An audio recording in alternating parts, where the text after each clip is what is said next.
আমাদের সবাইকে অনলাইন ক্লাসে স্বাগত জানাচ্ছি।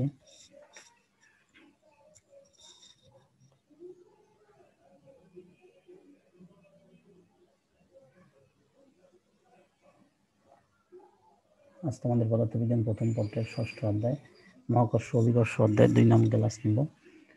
তোমরা পূর্ববর্তী ক্লাসে মহাকর্ষ এবং অভিকর্ষ সম্পর্কে ধারণা পেয়েছো, আর এই ক্লাসে আমরা মহাকর্ষীয় দুর্ভোগ সম্পর্কে ধারণা পাবো। জিকে সর্বজনীন বা বিশ্বজনীন মহাকর্ষীয় দুর্ভোগ বলা হয় কেন, এই সম্পর্কে একটু আলোচনা করব। গ্রহের গতি সম্পর্কিত কেপলারের সূত্র সম্পর্কে আলোচনা করব এবং গাণিতিক সমস্যা, এই বিষয়গুলো তোমাদের আজকে আলোচনা করব।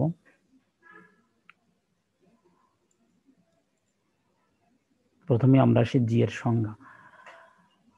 জি বিশ্বজনীন মহাকর্ষীয় দুর্ভোগ।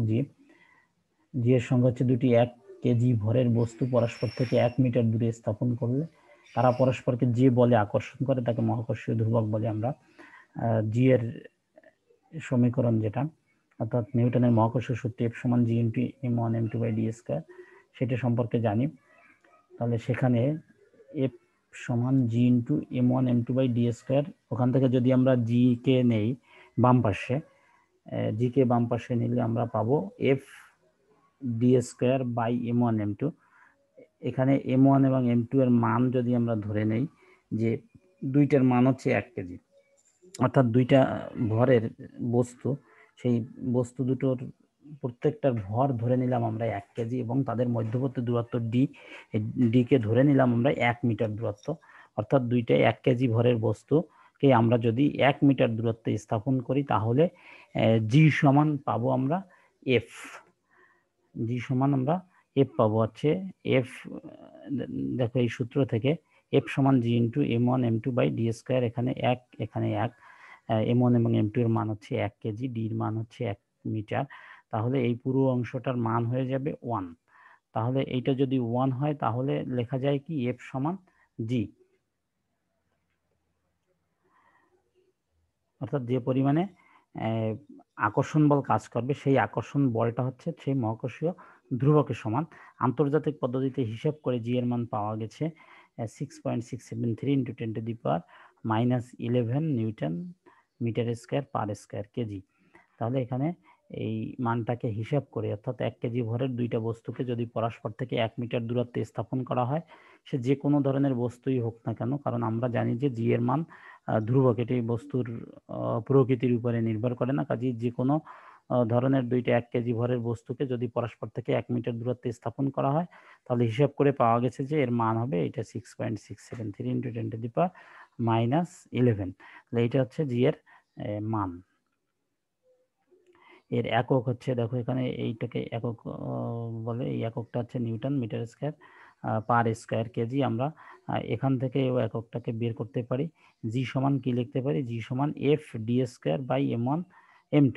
তাহলে এফ ডি স্কয়ার, এফ এর মান, এফ এর বলের মান হচ্ছে কি, বলের একক হচ্ছে নিউটন, আর ডি স্কয়ার, ডি হচ্ছে দূরত্ব, দূরত্বের একক হচ্ছে মিটার, তাহলে ডি স্কয়ার যেহেতু তাহলে মিটার স্কয়ার, এবং ভাগ হচ্ছে m1 m2, তাহলে m1 m2 দুইটা হচ্ছে ভর, ভরের একক কেজি, তাহলে কেজিটাকে যদি আমরা উপরে উঠাই তাহলে পার স্কয়ার কেজি হবে, তাহলে এটা হচ্ছে তার একক। এবং এর মাত্রা কত, মাত্রা হচ্ছে এল কিউব পার এম এবং পার টি স্কয়ার। এখান থেকে যদি আমরা এই মাত্রাগুলো বের করি, যে বলের মাত্রা, দূরত্বের মাত্রা এবং ভরের মাত্রাগুলো ব্যবহার করে কাটাকাটি করে আমাদের এই অংশটা থাকবে। এবার আসি আমরা জিকে কেন বিশ্বজনীন বা সর্বজনীন মহাকর্ষীয় ধ্রুবক বলা হয় কেন। কেননা জি এর মান সর্বদাই হচ্ছে ধ্রুবক, জি এর মান সব সময় একই থাকে, ধ্রুবক থাকে, এই জন্য এটা মহাকর্ষীয় ধ্রুবকটা হচ্ছে বিশ্বজনীন। এর মান আকর্ষণকারী বস্তুদের প্রকৃতির, প্রকৃতি বলতে কি বোঝাইছে, আকার, আকৃতি, পদার্থের উপাদান ইত্যাদির উপরে নির্ভর করে না, অর্থাৎ বস্তুটার প্রকৃতি কেমন, তার আকার কেমন, দেখতে কেমন, বা আকার বা আকৃতি বা তার উপাদানটা কি, এইগুলোর কোনোটার উপরে নির্ভর করে না।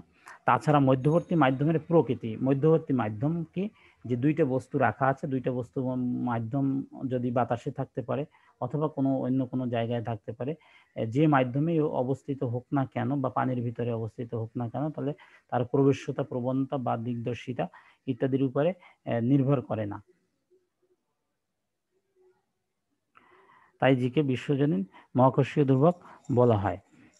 এটি এটি কুলম্ব বলের মতন নয়, এটা সর্বদা হচ্ছে, আমরা জানি যে আকর্ষণধর্মী বল, তাই এটি প্রকৃতির উপরেও নির্ভর করে না। এই জন্য এটাকে বলি আমরা বিশ্বজনীন বা সর্বজনীন মহাকর্ষীয় ধ্রুবক। এর মান সব জায়গায়, অর্থাৎ পৃথিবী, চাঁদ, সূর্য, বিভিন্ন গ্রহ যেখানেই যাই না কেন আমরা জি এর মান সব জায়গায় একই থাকবে। এই জন্য আমরা জিকে বিশ্বজনীন বা সর্বজনীন মহাকর্ষীয় ধ্রুবক বলে থাকি। এরপরে আমরা আসি কেপলারের সূত্র। গ্রহের গতি সম্পর্কিত কেপলারের সূত্র। আমরা জানি যে সৌরজগৎ সম্পর্কে সব সময় বিজ্ঞানীদের কৌতূহল ছিল যে সৌরজগৎ কিভাবে গঠিত, এর বাইরে কি আছে। এখনো প্রচুর গবেষণা চলছে। আমরা মহাকাশ সম্পর্কে বিভিন্ন ধরনের কল্পকাহিনী শুনেছি। তো পুরাচীনকালে গ্রিকরা এই বিষয়ে চিন্তা ভাবনা করতো। গ্রিক বিজ্ঞানী টলেমি আছে, টলেমির তত্ত্ব আছে একটা। টলেমির তত্ত্ব অনুসারে কি পৃথিবীটা স্থির এবং পৃথিবীকে কেন্দ্র করে অন্যান্য গ্রহগুলো আবর্তন করছে। কিন্তু এই ধারণাটা বেশি দিন টিকেনি। কোপার্নিকাস তিনি এই ধারণাটাকে পাল্টে দিয়ে তিনি বলেন যে না, পৃথিবী স্থির না, সূর্য স্থির এবং সূর্যকে কেন্দ্র করে এই পৃথিবী, চন্দ্র, গ্রহ, উপগ্রহ এগুলো আবর্তন করে। অর্থাৎ আমাদের সৌরজগতের ক্ষেত্রে যদি আমরা বলি তাহলে পৃথিবীটা স্থির না, পৃথিবী সূর্যকে কেন্দ্র করে আবর্তন করে। পরবর্তীতে আমরা জানি যে সূর্য আবর্তন করে, সবগুলোই স্থির অবস্থায় কেউ বসে নেই, সবই আবর্তন করে। এই পরবর্তীকালে এই কোপার্নিকাস মতবাদ প্রকাশ করে, যার জন্য তাকে আগুনে পুড়িয়ে মারা হয়। পরবর্তীকালে জোহান কেপলার তিনি এই তত্ত্বগুলো বিশ্লেষণ করে গ্রহ কিভাবে আবর্তন করে সেই সম্পর্কে তিনটা সূত্র প্রদান করেছেন। সেই সূত্র তিনটা আমরা এখন দেখব। গ্রিক জ্যোতির্বিদ টলেমির মতে পৃথিবীকে কেন্দ্র করে চন্দ্র, সূর্য, গ্রহগুলো আবর্তন করে, কিন্তু কোপার্নিকাস বলেন যে সূর্যকে কেন্দ্র করে পৃথিবী, চন্দ্র ও গ্রহগুলো আবর্তন করে। এই দুই বিরোধী মতবাদ বিশ্লেষণ করে জোহান কেপলার নিম্নোক্ত সূত্র প্রদান করেন। তাহলে সূত্র কি? প্রথম সূত্রটার নাম হচ্ছে কক্ষপথের সূত্র। প্রতিটি গ্রহ সূর্যকে একটি নাভি বা ফোকাসে রেখে উপবৃত্তাকার কক্ষপথে প্রদক্ষিণ করে। তাহলে এখানে প্রথম সূত্রে বলছে কি প্রত্যেকটা গ্রহ সূর্য থাকবে কেন্দ্রে, নাভি বা ফোকাসে থাকবে, কেন্দ্রে থাকবে রেখে উপবৃত্তাকার কক্ষপথে, বৃত্তাকারে না, উপবৃত্তাকার কক্ষপথে প্রদক্ষিণ করে। দ্বিতীয় সূত্র হচ্ছে ক্ষেত্রফলের সূত্র। গ্রহ এবং সূর্যের সংযোজক সরলরেখা সমান সময় সমান ক্ষেত্রফল অতিক্রম করে।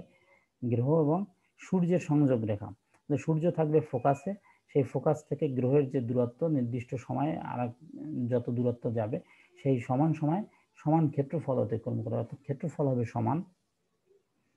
তৃতীয় সূত্র হচ্ছে আবর্তন কালের সূত্র। সূর্যের চারদিকে প্রতিটি গ্রহের আবর্তন কালের বর্গ, অর্থাৎ আবর্তন কাল বা পর্যায়কালের বর্গ সূর্য থেকে ওই গ্রহের গড় দূরত্বের ঘনফলের সমানুপাতিক। অর্থাৎ সূর্য থেকে ওই গ্রহের গড় দূরত্ব বলা হয়েছে কেন? যে সব সময় তো একই জায়গায় থাকে না, বিভিন্ন জায়গায় সূর্য থেকে গ্রহটা বিভিন্ন জায়গায় অবস্থান করে, কখনো তার দূরত্ব বেড়ে যায়, কখনো কমে যায়। এই জন্য এই দূরত্বটাকে গড় দূরত্ব নেওয়া হয়েছে। দেখো এখানে একটা চিত্র আছে, চিত্রটায় ফোকাস আছে, দুইটা ফোকাস এফ এবং এফ প্রাইম, দুইটা ফোকাস আছে। এই ফোকাসের যে কোনো একটিতে সূর্য অবস্থান করে। যেহেতু সূর্য কেন্দ্রে, তাই আমরা ধরে নিলাম যে এফ ফোকাসে কোনো এক সময় সূর্য অবস্থান করছে।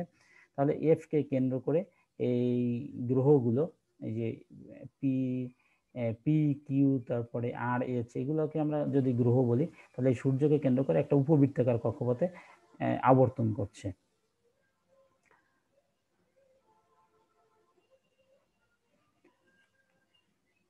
তাহলে প্রথম সূত্রের ব্যাখ্যা। প্রথম সূত্রে কি বলেছে? যে প্রতিটি গ্রহ সূর্যকে একটি নাভি বা ফোকাসে রেখে উপবৃত্তাকার কক্ষপথে প্রদক্ষিণ করে। চিত্রে একটি উপবৃত্তাকার কক্ষপথ পি কিউ আর এইচ, এই যে একটা উপবৃত্তাকার কক্ষপথ পি কিউ আর এইচ, এটা দেখানো হলো। প্রদর্শিত হলো যার দুটি ফোকাস এফ এবং এফ প্রাইম, অর্থাৎ এই এফ একটা ফোকাস এবং এফ প্রাইম আর একটা ফোকাস। কক্ষপথের সূত্রানুসারে সূর্যই যে কোনো নাভি বা ফোকাসে অবস্থান করবে। এই সূত্রানুসারে সূর্য হয় এফে থাকবে, না হয় এফ প্রাইমে থাকবে, যে কোনো একটা ফোকাসে অবস্থান করবে এবং গ্রহগুলো উপবৃত্তাকার কক্ষপথে প্রদক্ষিণ করবে। এই সূর্যকে কেন্দ্র করে উপবৃত্তাকার কক্ষপথে গ্রহগুলো প্রদক্ষিণ করবে। দ্বিতীয় সূত্র কি, গ্রহ ও সূর্য সংযোজক সরল রেখা সমান সময় সমান পথ অতিক্রম করবে। মনে করি কোনো গ্রহ এইচ অবস্থান থেকে পি আর অবস্থানে যেতে যে সময় লাগে, কিউ থেকে পি অবস্থানে যেতে একই সময় লাগে, তাহলে এই সূত্রানুসারে এই দুইটা ক্ষেত্রফল সমান হবে, অর্থাৎ আর এফ এস এর ক্ষেত্রফল এবং কিউ এফ পি এর ক্ষেত্রফল সমান হবে। আমরা একটু চিত্রটা যদি লক্ষ্য করি তাহলে এটা দেখতে পাবো। দেখো এখানে চিত্রটা, যে কোনো একটা গ্রহ এস অবস্থান, এই যে গ্রহ এভাবে আবর্তন করছে, পি অবস্থান থেকে কিউ অবস্থানে যেতে যে সময় লাগে, ধরে নিলাম যে পি অবস্থান থেকে কিউ অবস্থানে যেতে তার 1 ঘন্টা সময় লেগেছে। ওই একই সময় যে কোনো অন্য একটা আর অবস্থান থেকে যদি এস অবস্থানে সে যায় এই 1 ঘন্টা সময়ের ভিতরে, তাহলে এই দুইটা যে ক্ষেত্রফল হলো, অর্থাৎ এফ থেকে এফ পি কিউ, এই যে একটা ক্ষেত্রফল পাওয়া গেল, এবং আর এফ এস এই যে আর একটা ক্ষেত্রফল পাওয়া গেল, এই ক্ষেত্রফল এবং এই ক্ষেত্রফল, দুই ক্ষেত্রফল সমান হবে, এই দ্বিতীয় সূত্র অনুসারে সমান হবে। এবার আমরা আসি 3 নম্বর সূত্র।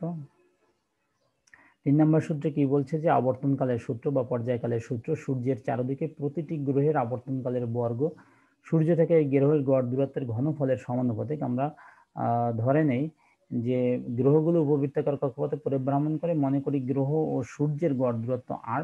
আমি পূর্বেই বলেছি যে গড় দূরত্ব কেন, যে সূর্য থেকে গ্রহের যে দূরত্ব, যেহেতু উপবৃত্তাকার কক্ষপথে প্রদক্ষিণ করে, তাই তার দূরত্ব বিভিন্ন সময় বিভিন্ন রকম থাকে। এই জন্য সবগুলো দূরত্বকে আমরা সেই সময় দিয়ে ভাগ করলে আমরা গড় দূরত্ব পেয়ে যাব সবগুলোকে।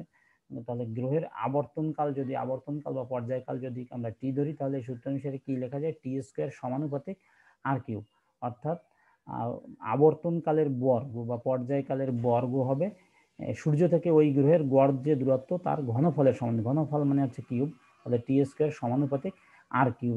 এখানে যদি সমানুপাতিক চিহ্নটা উঠে যায়, একটা সমানুপাতিক ধ্রুবক আসবে, তাহলে বিভিন্ন গ্রহের ক্ষেত্রে আমরা লিখতে পারি যে T one square by R one cube সমান T two square by R two cube সমান T three square by R three cube. এভাবে আমরা পর্যায়ক্রমে লিখতে পারি, অর্থাৎ টি স্কোয়ার বাই আর কিউবের মান হবে একটা ধ্রুবক। এরপর আমরা একটা গাণিতিক সমস্যা দেখি। প্লুটো গ্রহ থেকে সূর্যের গড় দূরত্ব, প্লুটো গ্রহ যেটা সেটা থেকে সূর্যের গড় দূরত্ব পৃথিবী থেকে সূর্যের গড় দূরত্বের 40 গুণ। প্লুটো গ্রহের আবর্তনকাল কত? তাহলে এটা দেওয়া আছে যে প্লুটো গ্রহ থেকে সূর্যের গড় দূরত্ব পৃথিবী থেকে সূর্যের গড় দূরত্বের 40 গুণ, তাহলে প্লুটোর আবর্তনকাল কত?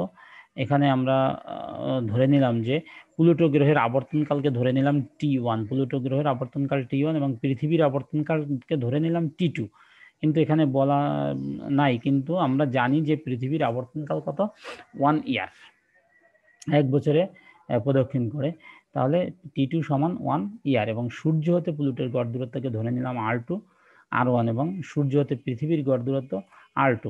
তাহলে এখানে আমাদের যে দেওয়া আছে 40 গুণ গড় দূরত্ব, তাহলে আমরা কি লিখতে পারি, যে সূর্য হতে প্লুটো গ্রহের গড় দূরত্ব R1, এই R1 হবে কার 40 গুণ, সূর্য হতে পৃথিবীর গড় দূরত্ব R2 এর 40 গুণ, অর্থাৎ R1 সমান 40 ইন্টু R2।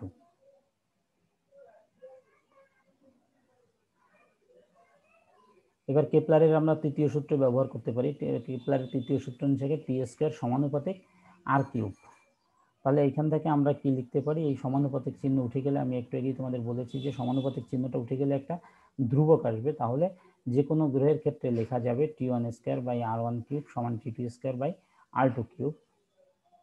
এখান থেকে আমরা T1 স্কোয়ারের মানটা বের করে নিলাম, T1 স্কোয়ার সমান T2 square by R2 cube into R1 cube.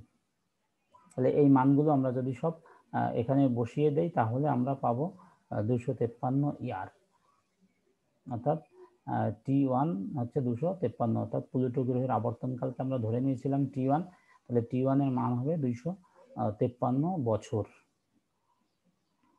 Pluto গ্রহ 253 বছরে একবার ঘুরে আসবে। পুরো গ্রহটা একবার সূর্যের চারদিকে প্রদক্ষিণ করতে তার সময় লাগে 253 বছর। এই ছিল আমাদের আজকের পড়া। তোমাদের সবাইকে ধন্যবাদ।